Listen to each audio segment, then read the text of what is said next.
Hello बच्चों, कैसे हो आप सभी? सॉरी, कैसे हो बच्चों? सब बढ़िया।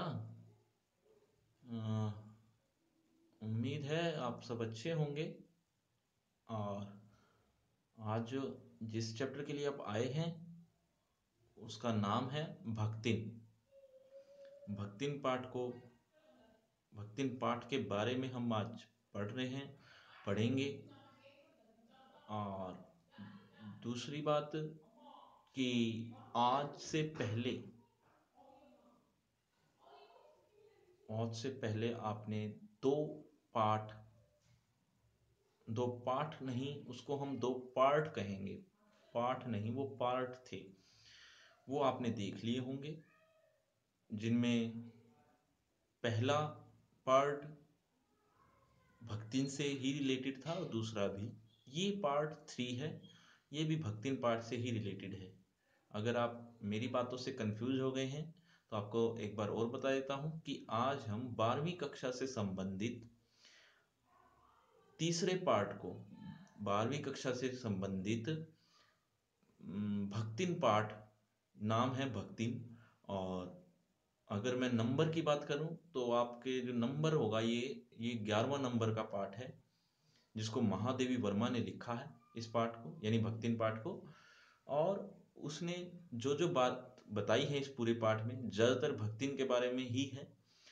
तो रेखा चित्र प्रस्तुत किया है भक्तिन का, वो हम पढ़ रहे थे, काफी टाइम से पढ़ रहे हैं। काफी टाइम से पढ़ रहे हैं का मतलब क्या है कि इसके दो पार्ट पहले भी आ चुके हैं। चूंकि ये बहुत बड़ा पाठ है, बहुत बड़ा। आपने देख लिया होगा अपने बुक में, और देखा होगा तो पता लग गया होगा कि आप, ये बहुत बड़ा पाठ होने की वजह से ये एक दिन में हम पूरा नहीं कर पा रहे। एक दिन हमने पार्ट 1 किया इसी पार्ट से रिलेटेड, जिसमें मैंने आपको स्टोरी बताई, इस में जो जो पात्र हैं इस पूरी कहानी में वो बताए। साथ ही साथ पाठ में भक्तिन के बारे में और क्या क्या बातें महादेवी वर्मा ने बता रखी हैं, वो सारी बातें हम पहले पार्ट में कर चुके हैं, और कुछ हिस्सा भी हमने उस दिन पढ़ा था। अगर वो आपने नहीं देखा है तो आप देख लीजिए। और दूसरी बात कि अगर आपने पहला पार्ट देख लिया है और दूसरा पार्ट नहीं देखा, तब भी आप दूसरा पार्ट से डायरेक्ट तीसरे पार्ट पर आ गए तो आपको समझ में नहीं आएगा। तो आपको एक बात जो इनडायरेक्टली कह रहा था मैं, कि अगर आपने दो पार्ट नहीं देखे तो वो आप जरूर देख लीजिए, इसी चैनल पर आपको मिल जाएंगे। उसके लिए आप बस आपको लिखने की जरूरत है, पार्ट 1 और पार्ट 2, भक्तिन पार्ट 1 पार्ट 2 आपको मिल जाएगा। और अगर आपने दो पार्ट देख लिए हैं, वो अगर आपने समझ लिए हैं, तो आज का जो पार्ट है यानी पार्ट नंबर 3, वो बहुत अच्छे से समझ में आएगा। लेकिन अगर आप वैसे ही सीधा ही पार्ट 3 देख रहे हैं तो आपको समझ में आने वाला नहीं है। तो आप दो पार्ट को अच्छी तरह आपको पढ़ लेना चाहिए। तो उम्मीद करता हूं कि आप जितने भी बच्चे बने हुए हैं हमारे साथ, उन सब ने पार्ट 1 और पार्ट 2 देख रखा होगा। लेकिन अगर नहीं देखा तो जरूर, मैं बार बार कहूंगा कि जरूर आप पार्ट 1 और पार्ट 2 देख लीजिए, अदरवाइज आपको बिल्कुल भी समझ में नहीं आने वाला। ठीक है बच्चों? तो चलिए शुरू करते हैं, है ना? आज का पार्ट शुरू कर रहे हैं हम। और जो हम आज से पहले पढ़ चुके हैं वो यहाँ तक प्रयास करने लगी, यहाँ तक हम पढ़ चुके हैं। जो बच्चे पहले से हमारे साथ जुड़े हुए हैं उनको ये बात पता होगी, और जो नए जुड़े हैं उनको बात कहाँ से पता होगी, तो उनको लिए बता रहा हूँ कि हम यहाँ तक प्रयास करने लगी तक पढ़ चुके हैं। ठीक है बच्चों? चलिए, और जो आज से पहले हमने पढ़ा, एक बार रिकैप करवा देता हूँ, थोड़ा सा याद दिला देता हूँ कि आज से पहले हमने पढ़ा था कि भक्तिन अब शहर आ पहुंची है महादेवी वर्मा के पास। उससे पहले की कहानी हम पढ़ चुके हैं, वो अब मैं डिस्कस नहीं करूंगा क्योंकि हम पहले पढ़ चुके हैं। और दूसरी बात कि भक्तिन जो यहाँ पर आ गई है, यानी किसके पास, महादेवी वर्मा के पास, वो नौकरी करने आई है। नौकरी करने जब वो आती है तो उसके जो कुछ रीति रिवाज हैं वो उसने किए भक्ति ने। और उसको देखकर महादेवी वर्मा को बहुत अजीब सा लगा, बहुत तकलीफ सी हुई, या यूं कह लीजिए कि उसको अच्छा नहीं लगा। क्यों? क्योंकि बहुत कुछ अजीब सी हरकतें थी उसकी, लेकिन वो उसको निकालना भी नहीं चाहती थी। सॉरी। वो उसको निकालना भी नहीं चाहती थी। निकालना इसलिए नहीं चाहती थी क्योंकि वो सोचती थी कि अगर मैं इसको निकाल दूंगी तो इसके जो रोजगार है वो छिन जाएगा। और ऐसे बहुत से रोजगार लोग थे जो बेरोजगार होने पर अपनी जान गंवा बैठे, सुसाइड कर लिया, आत्महत्या कर ली। लेकिन इसी डर से ही कह सकते हो आप, इसी डर से ही कि इस बेचारी का कौन है मेरे सिवा अब, तो यही सोचकर उसने वो अजीब सा व्यवहार उसको स्पष्ट नहीं किया, यानी भक्तिन को। और अपनी असुविधाएं छुपाने लगी वो, कि मुझे कुछ असुविधा हो रही है, वो बातें वो छुपाने लगी।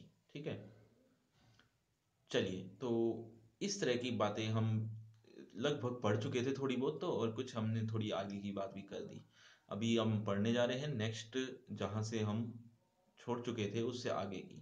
ठीक है, अब वो पहली बार वहाँ, अब जो हम पढ़ने जा रहे हैं पहले पैराग्राफ में, तो इस पैराग्राफ में हम पढ़ेंगे कि हम भक्तिन भक्तिन पहली बार महादेवी वर्मा के लिए भोजन परोस कर लाई है। भोजन परोस कर लाई है, पहली बार खाना बनाया है उसने और परोस दिया है उसके सामने। अब क्या हुआ है इस बीच वो हम पढ़ने जा रहे हैं, देखिए।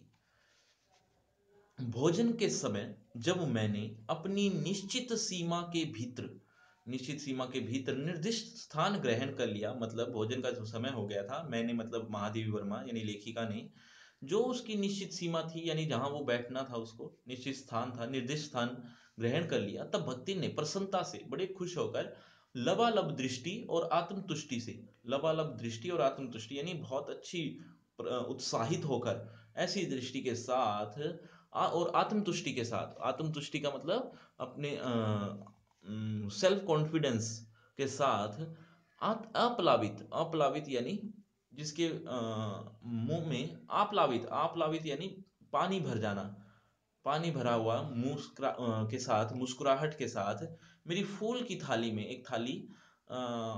एक फूल की थाली में एक अंगुल मोटी, ये जो अंगुल है, अंगुल माने अंगुली, फिंगर, इसके जितनी मोटी और गहरी काली चित्तीदार चार रोटियां रखकर, चार रोटी रख दी। कितनी मोटी थी वो? एक अंगुल मोटी थी और चित्तीदार थी। चित्तीदार मतलब जैसे आपने देखा होगा केले में भी एक काला रंग आ जाता है ना, काला रंग आ जाता है। और वो काला रंग कुछ तो उसके अंदर पहले से ही होता है, उस पीले रंग में केला जो पीले रंग का है उसका छिलका, उसमें काला रंग आ जाता है, उसको भी कहते हैं चित्तीदार। तो वो चित्तीदार का मतलब वो काला काला रंग, तो वो चित्तीदार का मतलब है काले काले रंग की चार रोटियां रख कर उस रख दी, और उसे टेढ़ी कर, यानी उस रोटी को थोड़ा सा टेढ़ा किया और गाढ़ी दाल परोस दी। उसने दाल भी बनाई थी जो गाढ़ी थी और उसी रोटी में रख दी। पर जब उसके उत्साह पर तुषारापात करते हुए मैंने रुआंसे भाव से कहा, पर जब उसका उत्साह दिख रहा था, हालांकि उत्साह तो था उसके चेहरे पर, एक्साइटमेंट तो थी, पर उस उत्साह पर तुषारापात, तुषारपात मतलब विपत्ति डालना, विपत्ति डालते हुए, उस उत्साह में विपत्ति डालते हुए क्या कहा मैंने? रुआंसे भाव से कहा, रुआंसे माने रोने जैसे, अजीब हरकत करते हुए या अजीब चेहरा बनाते हुए उसने क्या कहा, यह क्या बनाया है? तब वह हतबुद्धि हो गई, मतलब हतबुद्धि मतलब मूर्ख हो गई। तब तो वो बेचारी समझ ही नहीं पाई कि मुझे अब क्या करना है। मतलब वो इतनी एक्साइटेड थी महादेवी वर्मा के लिए कि मैंने महादेवी वर्मा के लिए अच्छा सा भोजन बनाया है, उसके लिए तो वो अच्छा ही था। लेकिन जब वो महादेवी वर्मा ने देखा तो उसको बिल्कुल भी पसंद नहीं आया। एक तो गाढ़ी दाल थी, ऊपर से एक मोटी उंगल रोटी थी, कौन खा सके, कैसे खा सके? तो और वो भी चार चार परोस दी उसने। और चित्तीदार थी, काली चित्तीदार थी, काले रंग की, मतलब थोड़ी सी जल गई थी यूं कह सकते हो। और ऊपर से गाढ़ी दाल परोस दी, तो वैसे ही खाने का मन नहीं करा। तो उसने बोल भी दिया ये क्या बनाया है? तो उसका जो उत्साह था, जो एक्साइटमेंट थी, वो एकदम से गायब हो गई। पता नहीं खत्म हो गई, और वो मूर्ख हो गई, यानी समझ ही नहीं पाई कि अब क्या हो गया। तब उसने जो जवाब दिया वो देखिए, रोटियां अच्छी सेकने के प्रयास में कुछ अधिक खरी हो गई हैं। मतलब अच्छी सेकना चाहती थी मैं, लेकिन उसके प्रयास में कुछ अधिक खरी हो गई हैं। खरी हो गई है मतलब थोड़ी जल गई हैं, पर अच्छी है, मतलब अच्छी है फिर भी। तरकारियां थी, तरकारियां मतलब सब्जियां, सब्जियां तो थी, पर जब दाल बनी है तो उनका क्या काम। मतलब जब दाल बन गई तो अब सब्जी बनाने के लिए क्या आवश्यकता पड़ गई। शाम को दाल न बनाकर तरकारी बना दी जाएगी, शाम का समय होगा तब दाल नहीं बनाई जाएगी, तब तरकारी बना दी जाएगी, ऐसा वो भरोसा दिला रही थी अपनी मालकिन यानी महादेवी वर्मा को। और तरकारी मतलब सब्जी, सब्जी बना दी जाएगी। दूध घी मुझे अच्छा नहीं लगता, महादेवी वर्मा कहती है, सॉरी भक्तिन कहती है कि दूध घी मुझे अच्छा नहीं लगता, नहीं तो सब ठीक हो जाता। मतलब शायद हो सकता है कुछ और अच्छा सा बना देती। अब न हो तो अमचूर, सॉरी एक सेकेंड, हाँ, तो दूध घी तो अच्छा नहीं लगता, अब न हो तो अमचूर और लाल मिर्च की चटनी पीस ली जावे। तो अमचूर और लाल मिर्च की चटनी पीस ली जावे, मतलब अगर ये चीजें ना हो तो आमचूर और आमचूर कह लो या अमचूर कह लो, और लाल मिर्च की चटनी वो बना देती है।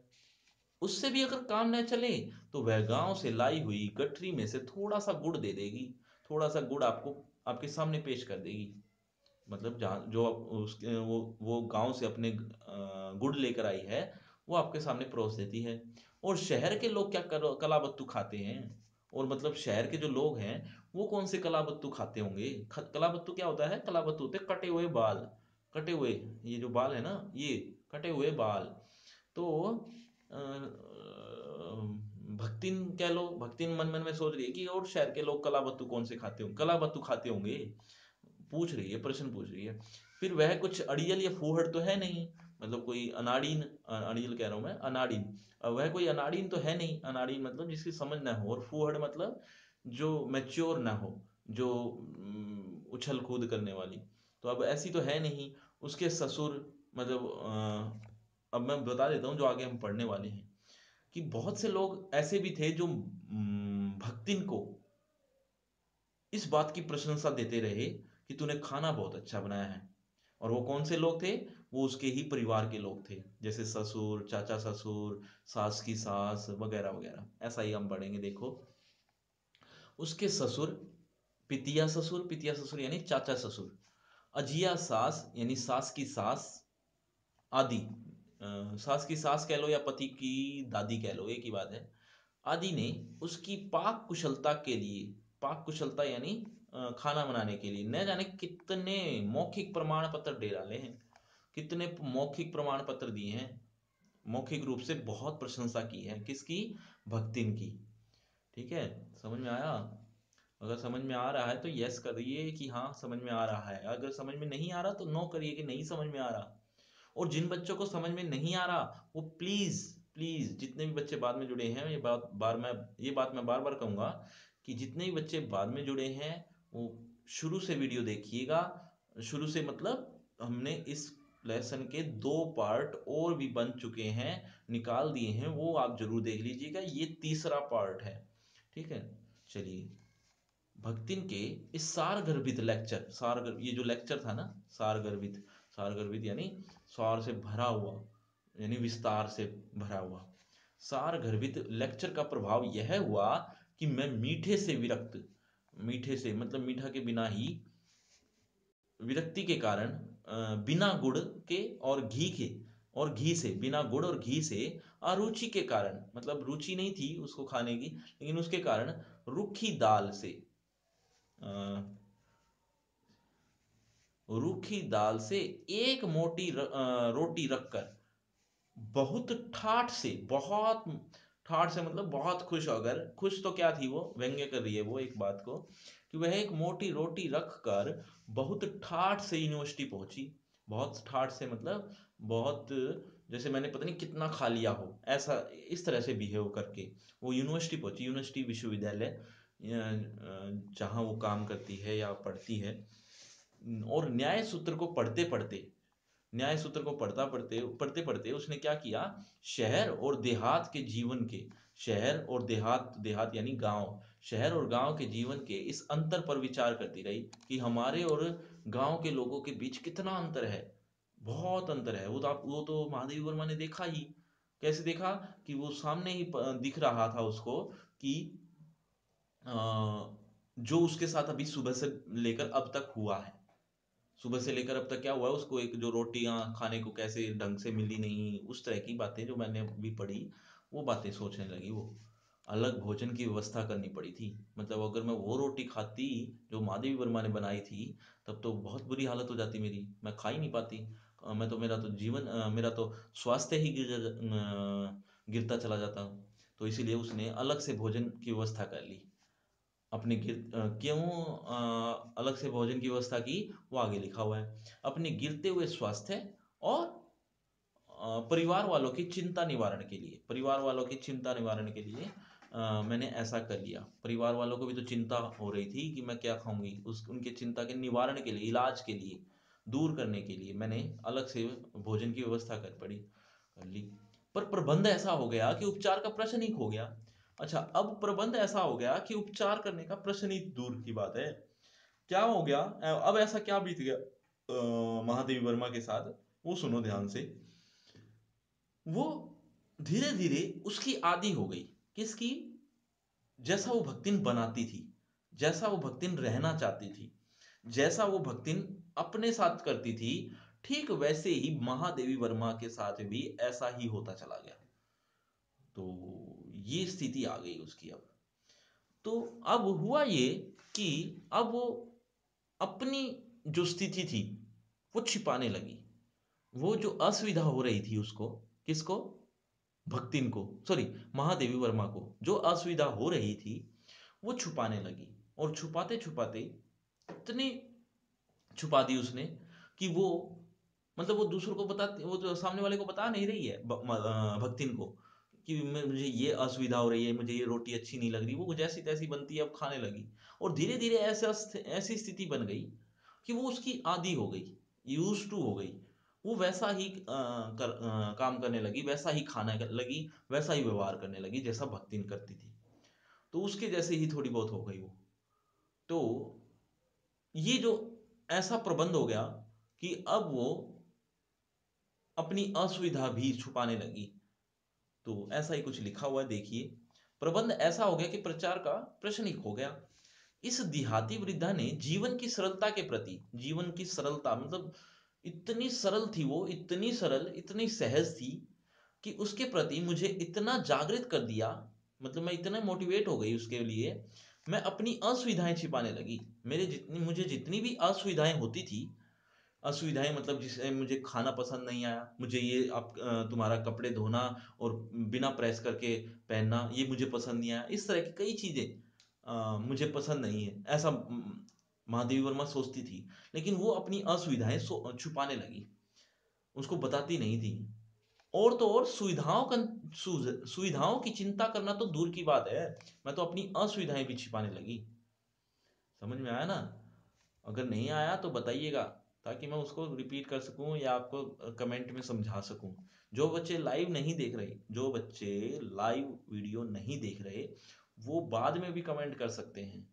कमेंट करने का मतलब सिर्फ इतना ही है कि अगर आप कमेंट कर दोगे तो मुझे भी मैं उसको पढ़कर आपके जवाब दे दूंगा। लेकिन कमेंट करना पड़ेगा उसके लिए, ठीक है? और लाइव देख रहे हैं वो तो कर ही सकते हैं। चलिए, इसके अतिरिक्त भक्तिन का स्वभाव ही ऐसा बन चुका है कि वह दूसरों को अपने मन के अनुसार बना लेना चाहती है। मतलब भक्तिन का स्वभाव ही ऐसा ही है कि वो दूसरों को अपने मन के अनुसार बना लेती है, अपने ऊपर अपने अनुसार ढाल लेती है। पर अपने संबंध में, यानी खुद के संबंध की बात करें भक्तिन के, तो अपने संबंध में किसी प्रकार के परिवर्तन की कल्पना भी नहीं कर सकती। कल्पना तक उसके लिए संभव नहीं है।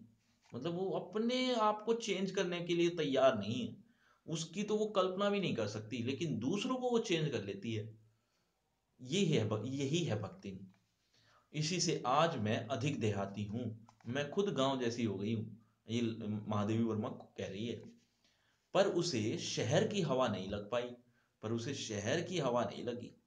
मतलब शहर के वासियों की हवा नहीं लगी, मतलब वो शहर जैसी नहीं बन पाई। मैं बन गई गांव जैसी, लेकिन वो नहीं बन पाई। अच्छा, वो महादेवी वर्मा कैसे कैसे क्या क्या किस तरह से गांववासी की तरह रहने लगी, क्या क्या गांव वालों की तरह करने लगी, वो देखो। मकई का रात को बना दलिया, मकई का रात को बना हुआ दलिया खा लिया। मकई माने मक्के का, है ना। रात को बना हुआ दलिया खा लिया, रात को बना दलिया खा लिया। और सवेरे मट्ठे से सौंधा लगता है, मतलब रात को जो बना हुआ दलिया है खाया नहीं है उसने, रात का जो बना दलिया था जो बच गया, वो सवेरे मट्ठे के साथ सौंधा लगता है।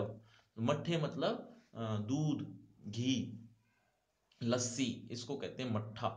ठीक है। तो जो सवेरे है, अब सुबह मट्ठे के साथ सौंधा लगता है, सौंधा माने अच्छा लगता है।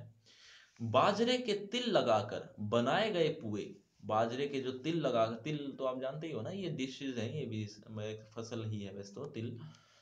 बाजरे के तिल लगाकर बनाए हुए पुए, पुए जिसको पूड़े भी बोलते हैं कई जगह, तो बनाए गए पुए गरम कम ही अच्छे लगते हैं। अब तो गरम नहीं, ठंडे ठंडे ही अच्छे लगते हैं, जैसे गांव के लोग खाते हैं।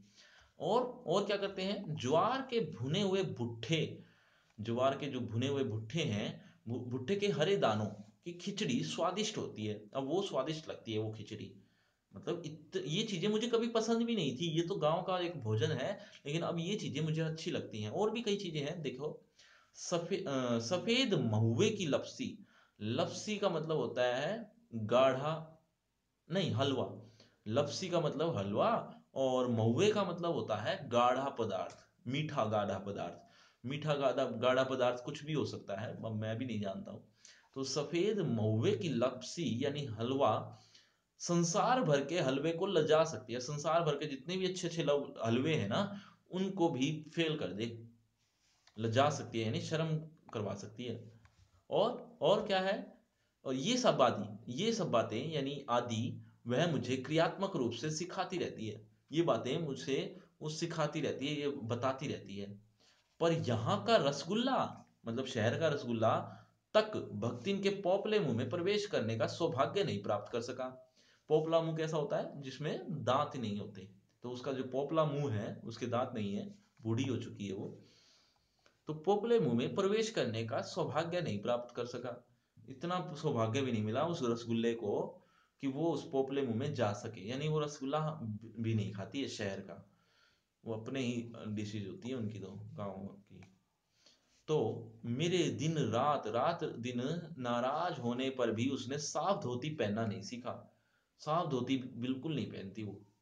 और अपने बारे में अपने बारे में वो बिल्कुल भी परिवर्तन नहीं करना चाहती, लेकिन दूसरों को वो अपने जैसा बना लेना चाहती है। धोती पहनना नहीं सीखा, पर और मेरे स्वयं धोकर, जब महादेवी वर्मा खुद भी धो देती है कई बार, और फैलाए हुए कपड़ों को भी वह तह करने के बहाने सिलवटों से भर देती है। अगर वो उसमें सिलवटें नहीं भी हैं, तो वो भी तह करने के बहाने उसको सिलवटों से भर देती है, क्योंकि उसको ऐसा ही अच्छा लगता है। मुझे उसने अपनी भाषा की अनेक दंत कथाएं कंठस्थ करा दी हैं। कंठस्थ यानी याद। उसकी बहुत सी ऐसी, उसकी भाषा की, उसकी लैंग्वेज की बहुत सी ऐसी दंत कथाएं हैं। दंत कथाएं यानी बहुत से श्लोक हैं, कथाएं हैं, कहानियां हैं, जो उसको याद करा दी हैं, यानी किसको, महादेवी वर्मा को। और तो और वो उसने तो याद करवा दी, पर खुद पुकारने के पुकारने पर वह आय के स्थान पर जी कहने का शिष्टाचार भी नहीं सीख सकी। शिष्टाचार किस चीज का, शिष्टाचार यानी मैनर्स, मैनर्स नहीं आए। हमेशा वो ओए कहकर बुलाती है, किसी को बुलाना होता है ना, ओए, ओए इधर आ, ओए उधर जा, इस तरह से ओए का प्रयोग करती है। और कभी भी वो जी का प्रयोग नहीं करती कि जी इधर आना, हाँ जी, हाँ जी, इस तरह से जी का प्रयोग कभी नहीं किया उसने। तो मतलब वो शिष्टाचार, वो मैनर्स सीख ही नहीं पाती। कारण ये है कि वो अपना आपको बदलना ही नहीं चाहती, लेकिन दूसरों को वो अपने अनुसार बना लेती है, जैसा महादेवी वर्मा को भी बना लिया उसने। देखो आगे, भक्तिन अच्छी है यह कहना कठिन होगा। भक्तिन बहुत अच्छी है या अच्छी है, ये कहना मेरे लिए बहुत कठिन है। क्यों? क्यों? क्योंकि उसमें दुर्गुणों का अभाव नहीं है, उसमें दुर्गुणों का अभाव नहीं है, कमी नहीं है दुर्गुणों की। दुर्गुण माने बुरे, बुरी, बुरा स्वभाव, बुरी आदतें, वो भी उसके अंदर बहुत है। आगे देखिए, वह सत्यवादी हरिश्चंद्र नहीं बन सकती। वह कभी भी सत्यवादी नहीं बन सकती हरिश्चंद्र जैसे। हरिश्चंद्र मैंने जैसे वो सच बोलते थे हर बात को, वैसे ये सच नहीं बोलती, सच और झूठ को मिला जुला कर बोलती है, जैसा आगे लिखा हुआ है। वो हरिश्चंद्र तो नहीं बन सकती, पर नरोवा कुंजरोवा कहने में भी विश्वास नहीं करती। नरोवा कुंजरोवा कहने में भी विश्वास नहीं करती, मतलब सत्य और असत्य को मिलाकर कहने में मिनट लगाती है, बहुत जल्दी बोल देती है। अब ये सत्य और असत्य क्या है, या नरोवा कुंजरोवा क्या है, देखो अब समझो। महाभारत में एक करेक्टर था, नाम आपने सुना होगा, अश्वत्थामा। अश्वत्थामा, जिसने सुना है वो कमेंट में करिए कि हाँ सुना है, जिसने नहीं सुना वो अब सुन लो, मुझसे सुन लो। कि एक अश्वत्थामा नाम के एक करेक्टर थे महाभारत में, और उस करेक्टर की खास बात तो चलो उसके बाद कहानी नहीं शुरू करते हैं क्योंकि बहुत बड़ी कहानी है। फिलहाल अश्वत्थामा के बारे में बात करते हैं कि अश्वत्थामा एक करेक्टर है महाभारत के, जो एक आदमी है, ठीक है। लेकिन लेकिन लेकिन एक अश्वत्थामा एक और का भी नाम था महाभारत में, वो थे हाथी। हाथी का नाम रखा था अश्वत्थामा। तो किसी ने आकर कहा कि अश्वत्थामा मारा गया। अब सब ने, जितने भी वो उस राज्य में बैठे हुए थे जो ये बात सुन रहे थे अश्वत्थामा मारा गया, वो सोचने लगे, वो बड़े घबरा गए, वो दुखी हुए कि अश्वत्थामा मारा गया। अश्वत्थामा मारा गया, उन्होंने सोचा कि वो आदमी मर गया, वो जो करेक्टर था अश्वत्थामा आदमी, वो मर गया, जबकि ऐसा नहीं था। अश्वत्थामा हाथी मरा था। तो उसने जो बोलने वाला था उसने तो सत्य कही ये बात, लेकिन वो कहीं हद तक झूठ भी थी। जो वो सोच रहे थे, जो लोग सुनने वाले थे, उनके लिए वो झूठ थी। लेकिन वो सत्य और असत्य की बात आ गई, मतलब सत्य भी हुआ और असत्य भी हुआ। तो वो नरो व कुंजरो वा, नरो वा नर माने आदमी, और कुंजरो माने हाथी, और वा मतलब या, नर या हाथी, इसमें कहने पर विश्वास नहीं करती, मतलब सत्य और असत्य को मिला जुला कर बताती है। बताती नहीं है कि नर या मनुष्य, सॉरी हाथी, नर या हाथी, इस बारे में स्पष्ट नहीं करती है, सत्य और असत्य को मिक्स कर देती है। समझ में आया? तो ऐसी है वो भक्ति।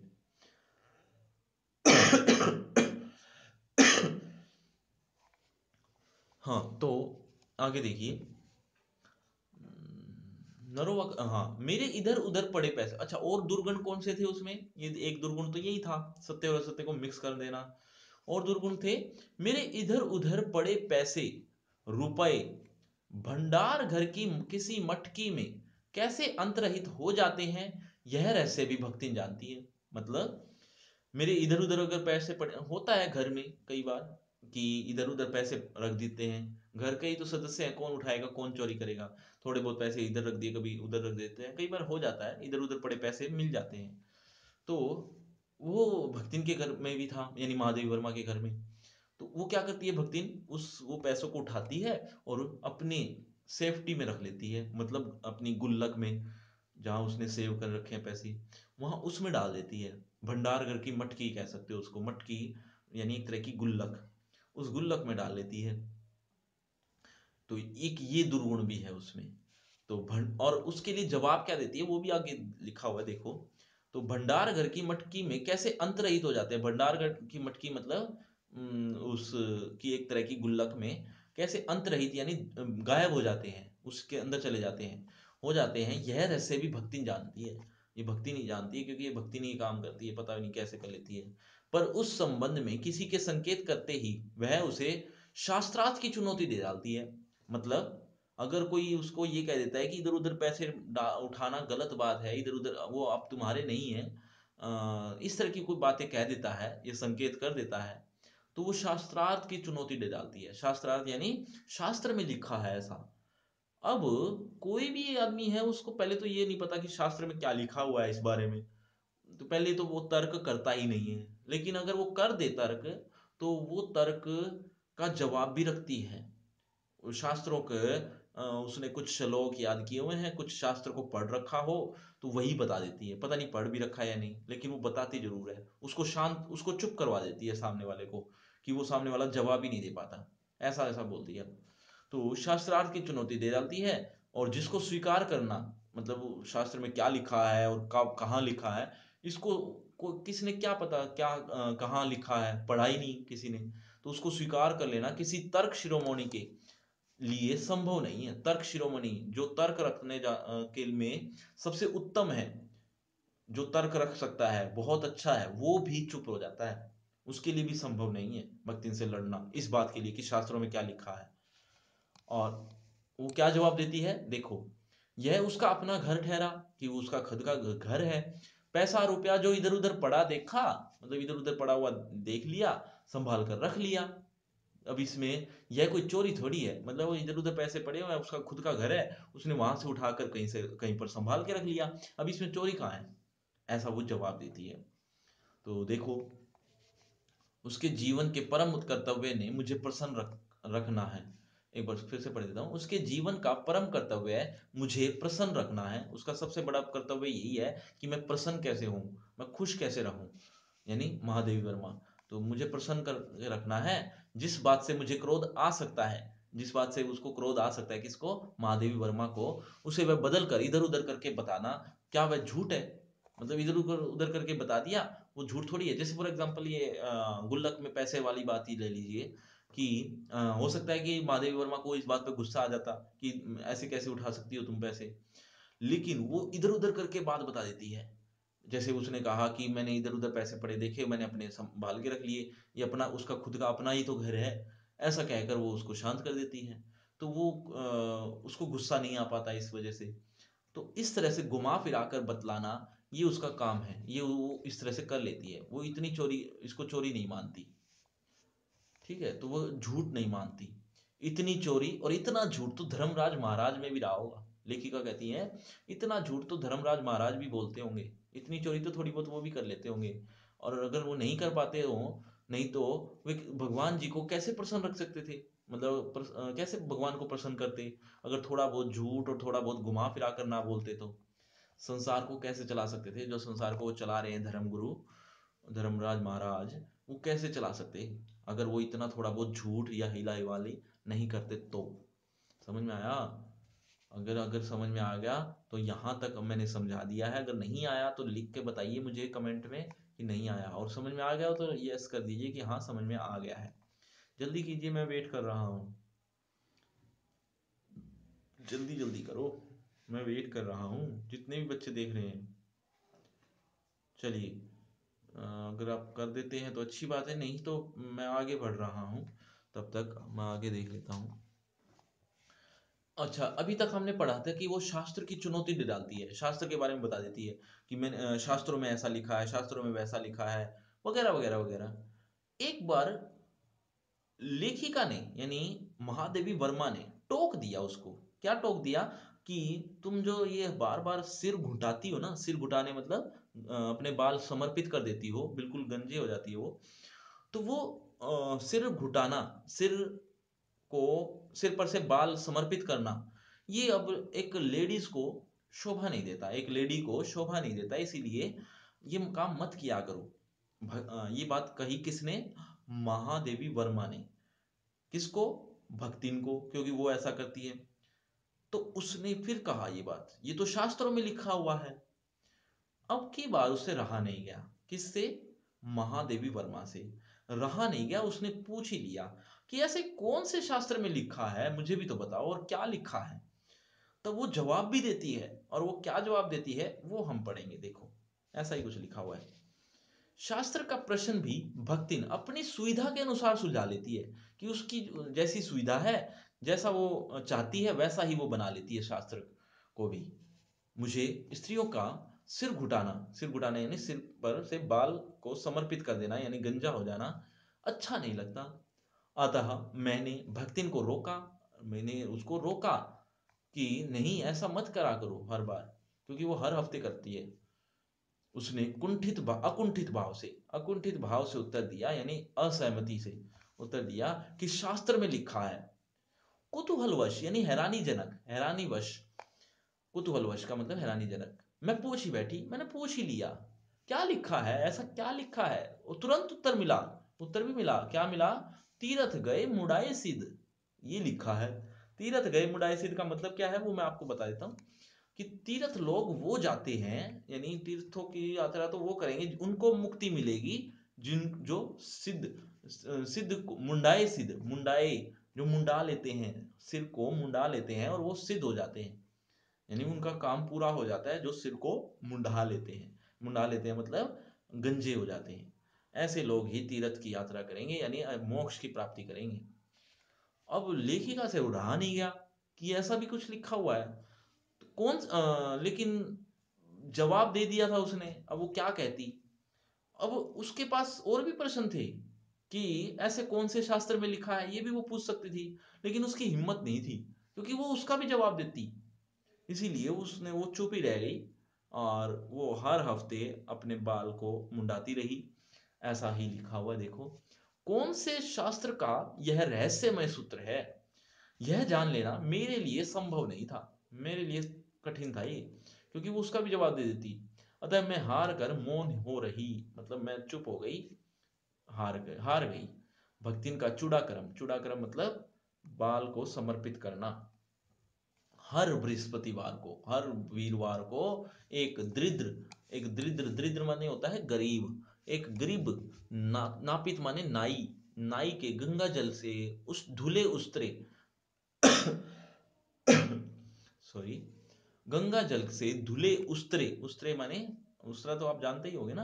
हाँ, तो गंगा जल के धुले हुए, गंगा जल से जो धुला हुआ है ऐसे उस्तरे से, उस्तरे के द्वारा यथाविधि हमेशा की तरह निष्पन्न होता रहा, निष्पन्न यानी पूरा होता रहा। ठीक है। पर वह मूर्ख है या विद्या बुद्धि का महत्व नहीं जानती, यह कहना असत्य कहना है। मतलब वो मूर्ख है, कौन, महादेवी वर्मा, और या तो वो मूर्ख है या बुद्धिहीन है, यानी विद्या की में बुद्धि नहीं रहती, इस या उसको विद्या की बुद्धि का महत्व नहीं है, ऐसा कहना सत्य कहना नहीं है, यानी असत्य कहना है, ये झूठ है। उसको बुद्धि का भी पता है, वो मूर्ख भी नहीं है, वो मूर्ख नहीं है, वो विद्या बुद्धि के को महत्व भी बहुत देती है। तो ऐसा कहना असत्य है, वो ऐसा करती है। अपने विद्या के अभाव को वह मेरी पढ़ाई लिखाई पर अभिमान करके भर लेती है। मतलब क्या मतलब है, इसको ध्यान से सुन लो। बहुत, जो एक एक लाइन है ना, इसका बहुत गहरा मतलब है, इसको आप ध्यान से सुनते रहिए, अदरवाइज समझ में नहीं आएगा। बहुत बड़ा पाठ है, मैं मानता हूं, पर क्या कर सकते हैं, पढ़ना तो पड़ेगा, हमारे सिलेबस में है ना। चलिए तो शुरू करते हैं, इस लाइन को ही बताता हूँ, समझाता हूँ। अपने विद्या के अभाव को वह मेरी पढ़ाई लिखाई पर अभिमान करके भर लेती है। अपनी विद्या के अभाव को, उसके पास तो विद्या है नहीं, तो इसीलिए कहा किसके पास, महादेवी, सॉरी, भक्तिन के पास। तो अपने विद्या के अभाव, यानी उसने पढ़ी लिखी तो है नहीं ज्यादा, तो अपने विद्या के अभाव को वो मेरी पढ़ाई लिखाई के अभिमान में भर लेना चाहती है। मेरे पढ़ाई लिखाई यानी महादेवी वर्मा की पढ़ाई लिखाई के को अपने आप को, अपने आप की विद्या को रिप्रेजेंट करती है, कि मैंने जो पढ़ाई लिखाई कर रखी है, यानी लेखिका ने, वो अपने आप को गर्वित महसूस करती है इस बात को लेकर कि मेरी मालकिन पढ़ी लिखी है बहुत, और बाकी जितने भी लोग हैं वो इतने पढ़े लिखे हैं नहीं जितनी मेरी मालकिन है। ऐसा वो ऐसा वो स्पष्ट करती है लोगों को, और वो सच्चाई भी है कुछ हद तक। देखो, अभाव को मेरी पढ़ाई लिखाई के अभिमान करके भर लेती है। एक बार जब मैंने सब काम करने वाले को अंगूठे के निशान पर, अच्छा ये मैं बता देता हूँ, एक बार ऐसा हुआ कि महादेवी वर्मा ने एक नियम बना दिया। उसके कई नौकर चाकर थे, कई लोग थे जो उसके अंडर काम किया करते थे। तो उसने एक नियम बनाया, क्या नियम बनाया, कि इस बार सैलरी उसको मिलेगी जो हस्ताक्षर करेगा, साइन करके देगा, अंगूठा नहीं। पहले, उससे पहले तो अंगूठे के थंब लगाकर, यानी अंगूठे के निशान लगाकर सैलरी ले लिया करते थे। लेकिन इस बार उन्होंने, महादेवी वर्मा ने नियम बना दिया कि कोई भी अंगूठे को लगाकर, कोई भी अंगूठे को लगाकर सैलरी नहीं लेगा। मैं उसी को सैलरी दूंगी जो साइन करेगा, और उसके लिए मैं पहले से ही पढ़ाना शुरू कर रही हूँ। एक कक्षा लगा दी उसने, किसी को जिम्मेदारी दे दी कि यहाँ जितने भी लोग आएंगे पढ़ने उनको पढ़ाना है। और उसमें जितने भी थे वो नौकर चाकरी थे जो अनपढ़ थे, उनको धीरे धीरे पढ़ाना था। उनका महादेवी वर्मा यानी लेखिका का उद्देश्य भी यही था कि लोगों को पढ़ाना। उसका उद्देश्य ये नहीं था कि सैलरी नहीं देनी उनको, उसका उद्देश्य ये था कि इस बहाने ये पढ़ लेंगे। अब उसमें शामिल थी कौन? भक्तिन भी। लेकिन भक्तिन चाहकर भी उस क्लास में नहीं बैठी। चाहकर नहीं, मतलब चाहती नहीं थी वो पढ़ना, इसीलिए वो बैठी भी नहीं। क्यों? क्यों नहीं बैठी?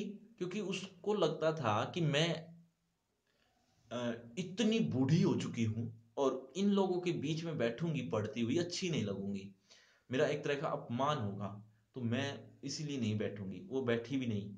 और क्यों? उसको सैलरी की भी चिंता नहीं थी। क्यों? क्योंकि उसको कोई सैलरी लेना था ही नहीं। उसको थोड़े बहुत पैसे वैसे ही खर्चे के लिए मिल जाया करते थे। उसका कोई वो लिखा पढ़ी में नहीं थी। वो उसके एक घर की सदस्या ही थी। इस वजह से ऐसा हुआ। तो ऐसा ही कुछ हम पढ़ेंगे, देखो। हाँ, तो हम यहाँ तक, एक बार जब मैंने सब काम करने वाले से अंगूठे के निशान के स्थान में हस्ताक्षर लेने का नियम बनाया, तब भक्तिन बड़े कष्ट में पड़ गई, बड़ी कष्ट में आ गई कि अब क्या किया जाए।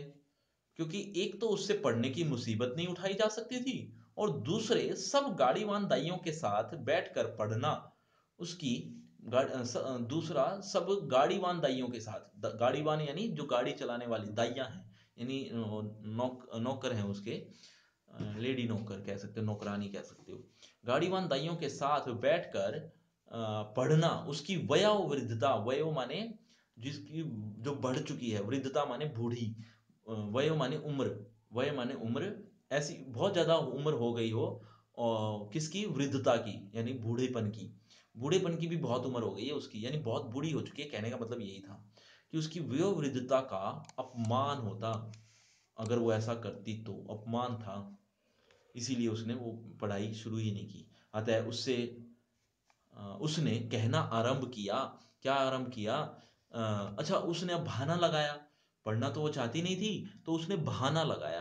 क्या बहाना लगाया? कि मेरी मालकिन तो सारा दिन अपने काम में लगी रहती है, और मैं भी अगर पढ़ने में लग जाऊं तो घर का काम कौन संभालेगा। ये एक बहाना लगाया उसने। वही लिखा हुआ देखो।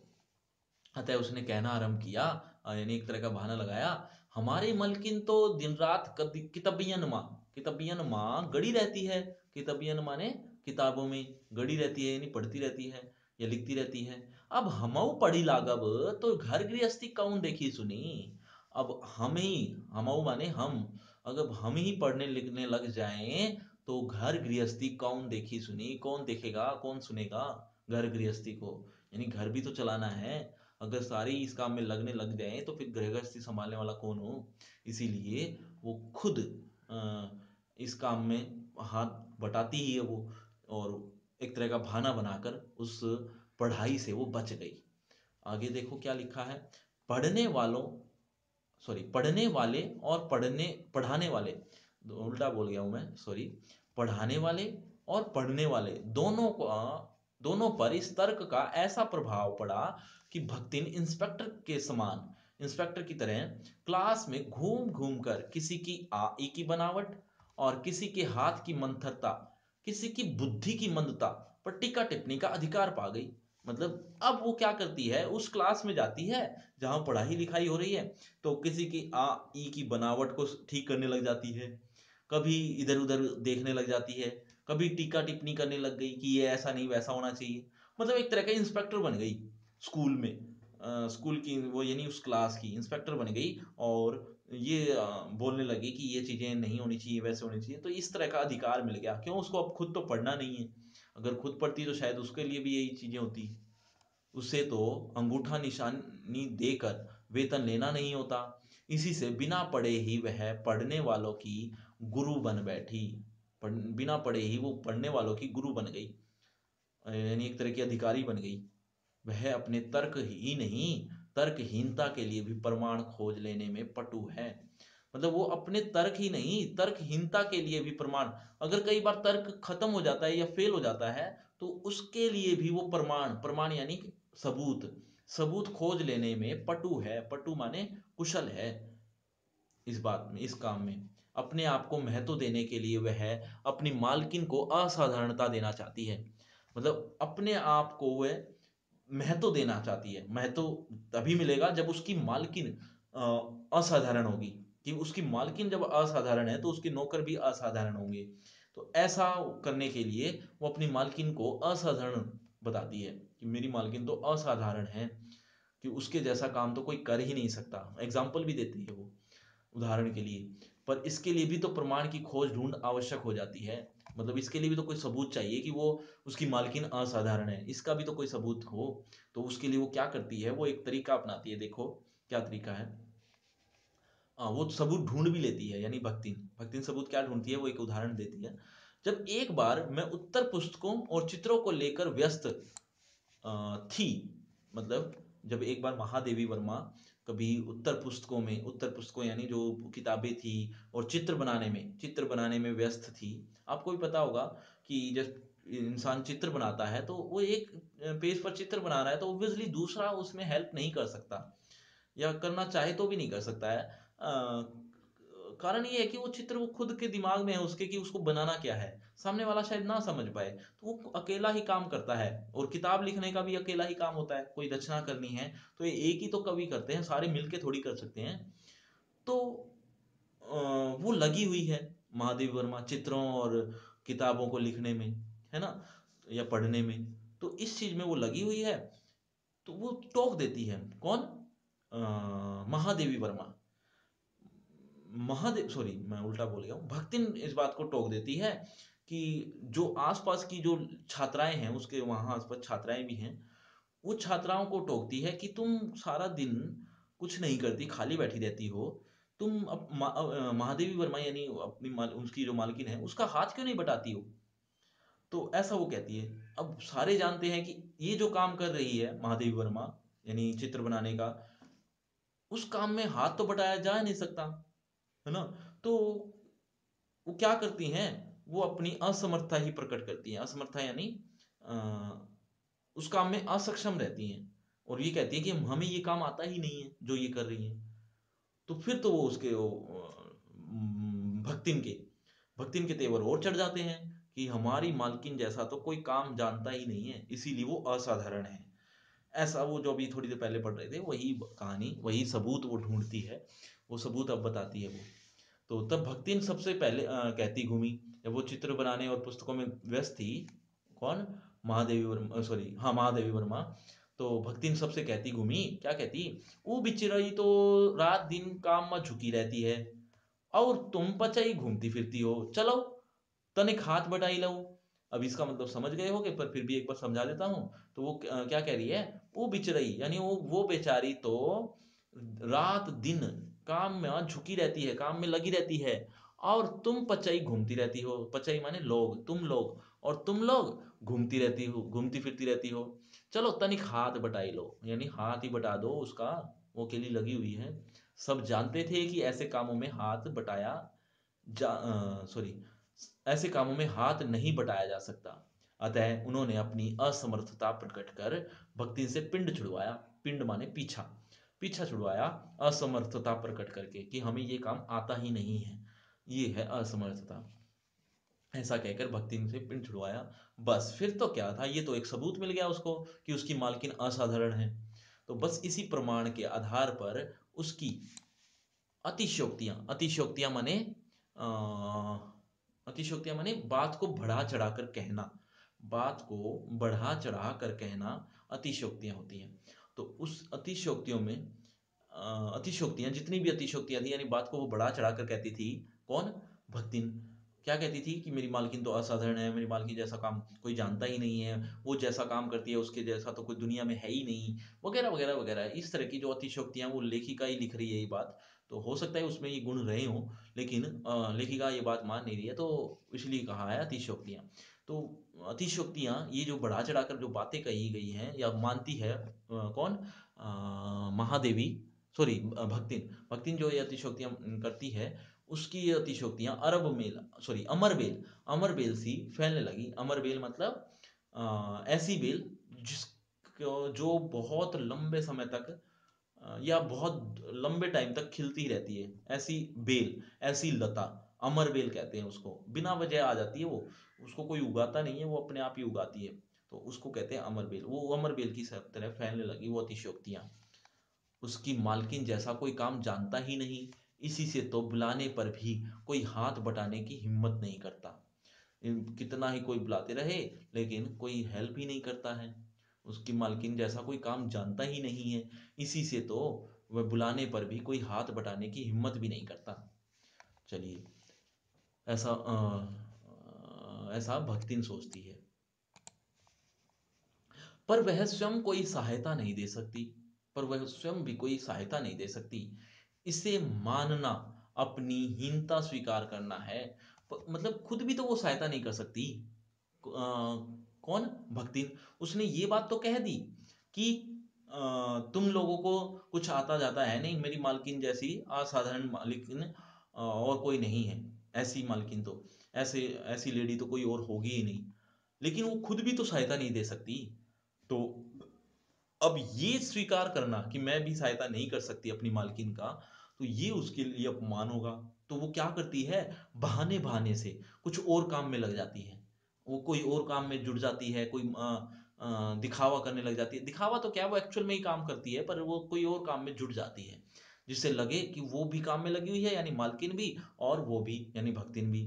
तो ताकि ये ना लगे कि वो भी खाली बैठी है भक्तिन। तो भक्तिन खाली नहीं बैठती उस समय जिस टाइम वो काम कर रही है, ताकि लोगों को ये ना लगे कि मैं उसकी हेल्प ना कर रही, नहीं कर पा रही।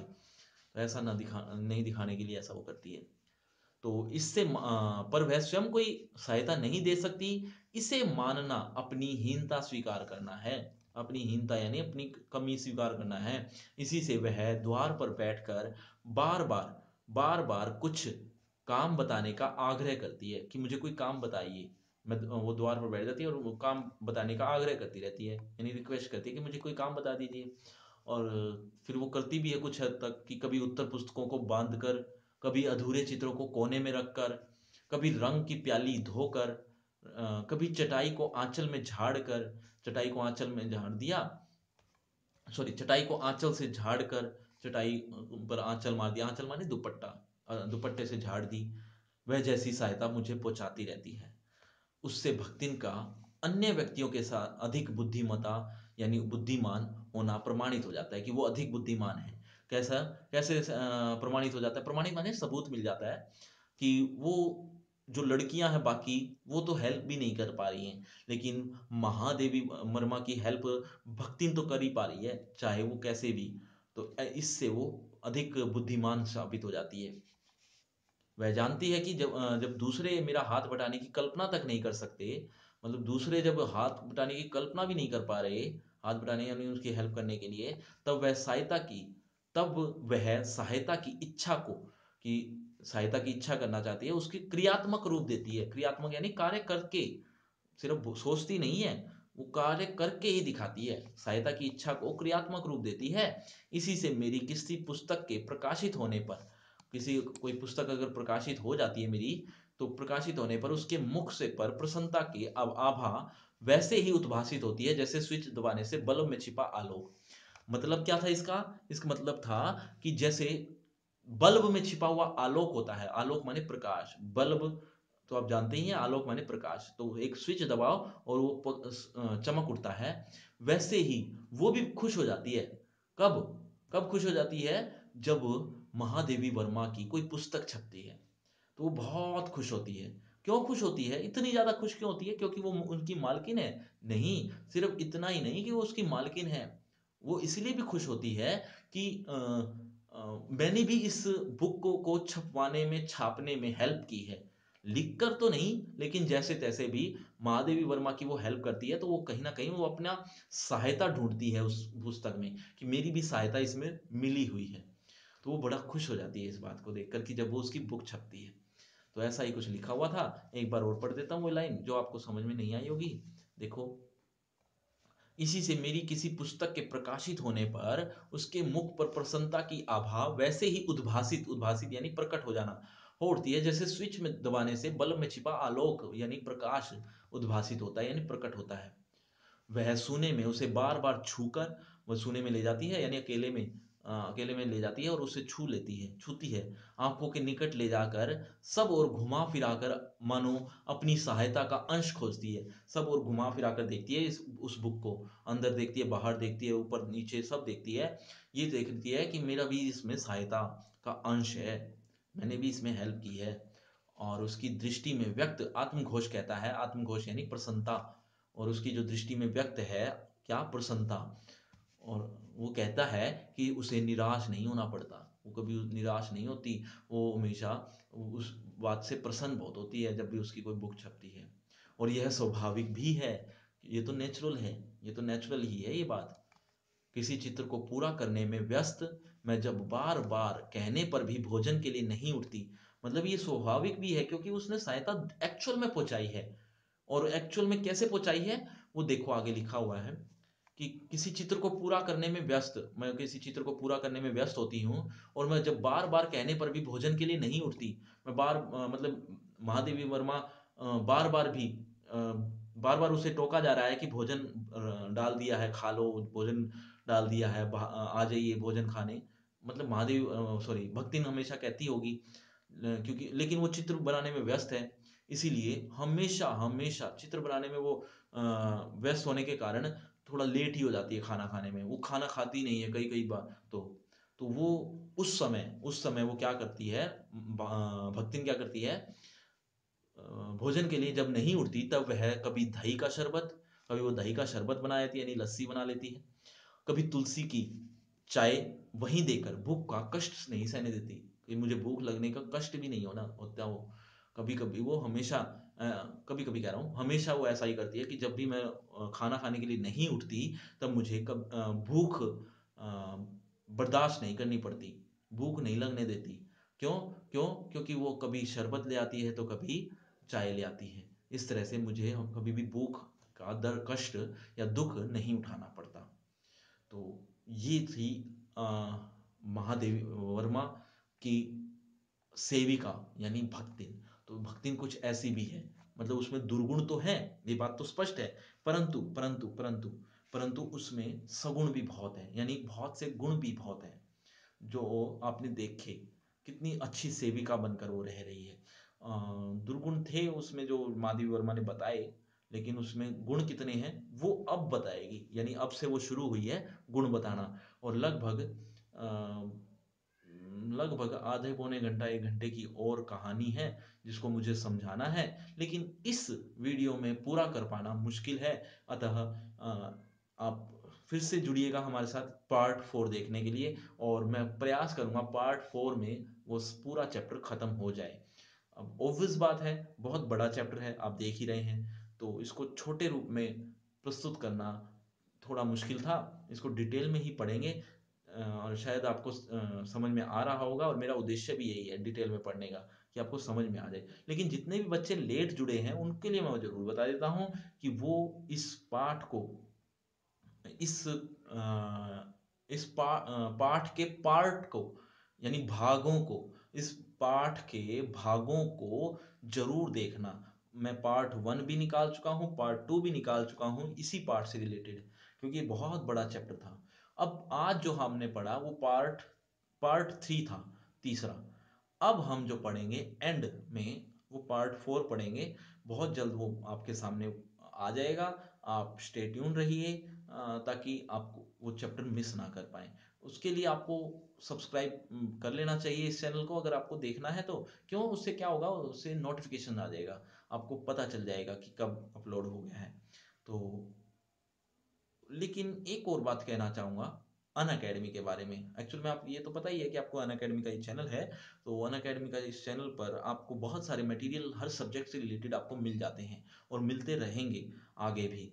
पर एक दिक्कत आपको उठानी पड़ रही हो कि इस चैनल पर थोड़े कम वीडियोस आते होंगे।